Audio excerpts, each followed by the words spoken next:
Ayan, magandang tanghali mga kaltang. Ngayong araw magte-display tayo. Hindi lang basta tayo magte-display kasi meron dito mga kaltang magagawa ng ayan. Kami kasama tayo mga kaltang gumagawa ng pagkayo. Ito ba si Totoy mga kaltang? Si Totoy. Ayan, bulat. Kasi na? Gagawa ko ng bago? Hindi na. Ayaw mo na? Ayun, may tayo patingting. Si Jinjin na. Pagtulungan na lang ni Jinjin yan.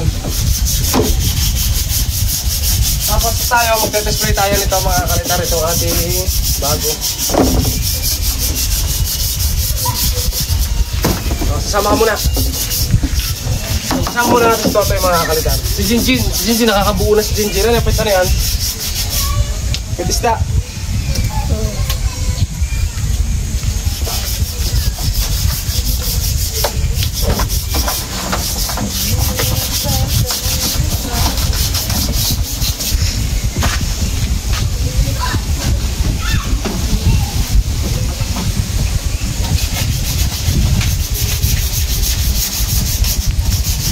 Maganda yung hangin ngayon mga kalitar, kaya makapag-display tayo. Kaya tara mga kalitar, wala natin patagalin.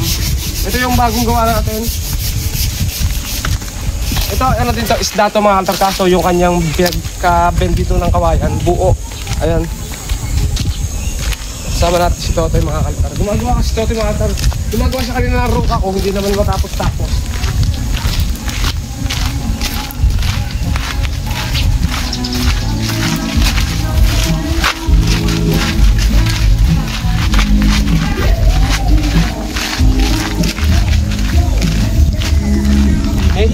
Pero yan na.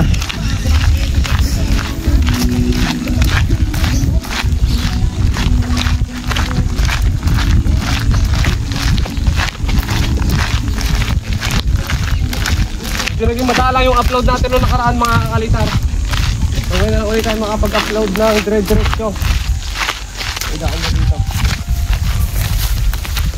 Look yun. Dulas pa.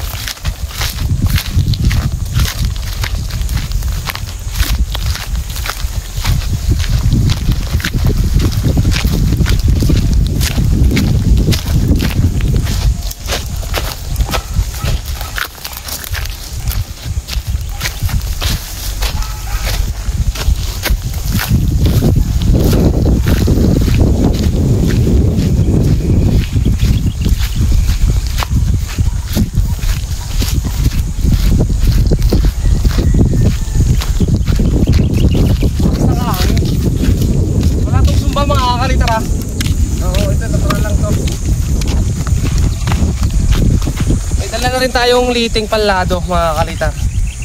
Ayun, binatawa ko muna. So ito, unang lipad pa lang to. Papabalat ko lang. Sabay kong gumagawa si Totoy mga kalitar, hindi matapos si Totoy yung kanyang ginagawa na ruka ko. Hindi ko alam kung bakit hindi natapos. Mali siguro, mali kasi yung patindig. Hindi ko agad nakita na ginagawa niya. Sabi ko, nung nakita ko na buo niya na, pinapabalta na. Ayun nangyari mga kalitar, mali naman yung patindig. Kaya hindi siguro tinuloy mga kalitar ni Totoy. Kasi Totoy mga kalitar. Okay tayo. Kala mo nga tayo. Ba't lang ko nahiling din? Paliparin natin. Paliparin mo ka?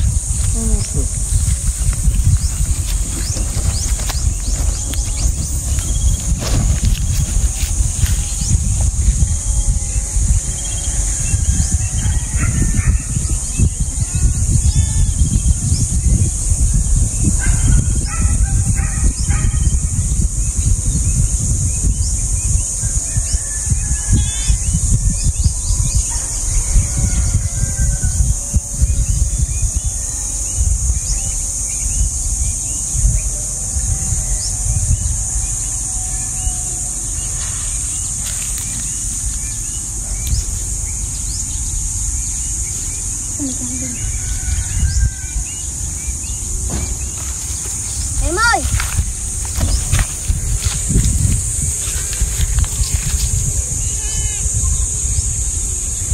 Ay, kita yun.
Ayan guys, so isang taas na ulit yung ating saranggola mga kalitar.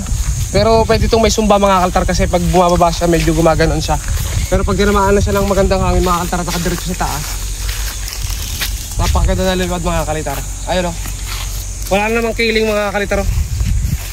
Ayun o. Diretso na naman mga kalitar yung saranggola natin ginawa o. Timitirik pa mga kalitar o. Parang lalagutin niya yung aking tansi mga kalitar o. Grabe. Dito tayo sa mililong. Ay, lagpas.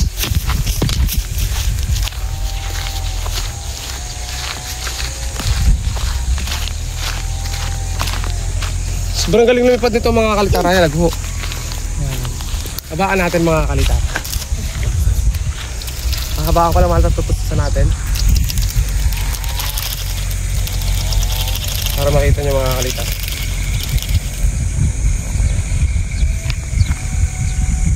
Ayan mga altar, angat na. Oh, ganit. Huwag ka makakaligaw. Isang taas lang. Uy, magaling. Oh, dire-diretso. Ang bilis umakyat. Oh. Tayo. Nakita ko po naman. Ay, lampas na. Gusto niya lagi tumirik mga kalitar. Habaan pa nga natin. Medyo maikli pa mga kalitar eh. Abot ng paglalaban. Sa maglalaban, ang gusto mga kalitar talaga ngayon, hindi yung masyadong mapundo. Kasi pag masyadong mapundo kapag yung panlaban ng mga kalitar, tawag dito, ilalaban, dapat medyo magalaw para yung tansi hindi bumababa. Kasi pag nakapundo lang minsan, pag bumitaw sa hangin, naguho o nalundo yung hapin. Itong ganito, kahit medyo umiikot, ang mahalaga bagting yung hapin. Pero hindi ito panlaban, mahal tara, patayugin lang to.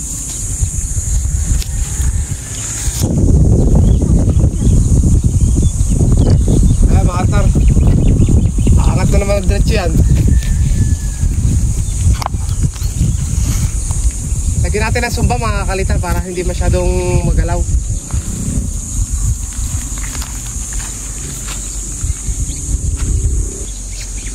Makita. Tirik na tirik oh. Grabe magdala ng hapin to. Parang malalagot oh. Lagpas na oh. Yeah. Lumagpas na naman. Medyo maano pa to. Medyo magaan yung ulo. Kaya umiikot. Pero pwedeng hindi siya lagyan mga kalitar ng sumba. Tote, pupulunin ko na ito mga kalitar. So, tapos lalagyan ko na lang ng sumba. Yun lang naman remedyo doon. Kita niya, maltar gumagano'n siya. Ang remedyo doon, sumba. Hindi yun kiling mga kalitar. Baka pag gano'n yung saranggola, yung inyong saranggola, lagyan nyo agad ng lado. Pero hindi walang lado yung mga kalitar. Oh. Tawag doon mga kalitar, medyo magaan pa yung ulo. Kaya dapat may sumba. Ayan o, ganit.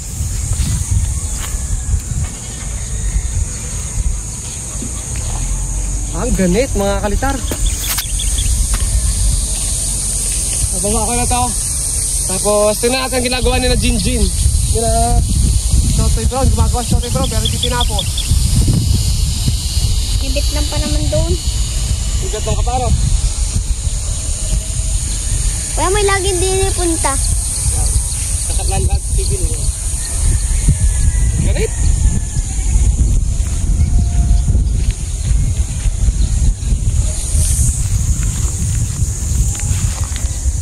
Grabe, ang ganit.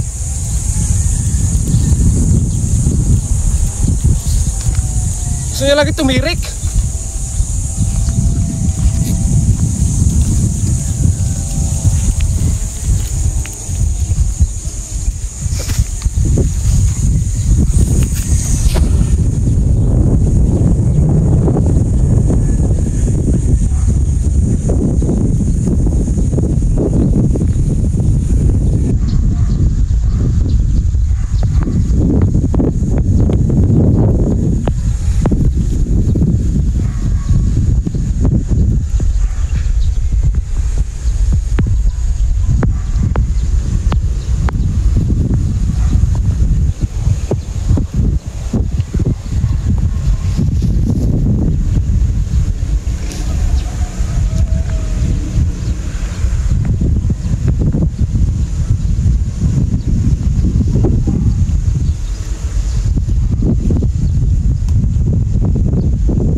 ating napalipad. Isang ano lang sa mga atras sa taas, walang kiling. So lalagyan na lang natin siya ng sumba. Napakagaling na lipad ito mga kalitar. Gusto niya lagi tumitirik. Hindi siya palayo, ayaw niya ng palayo mga kalitar.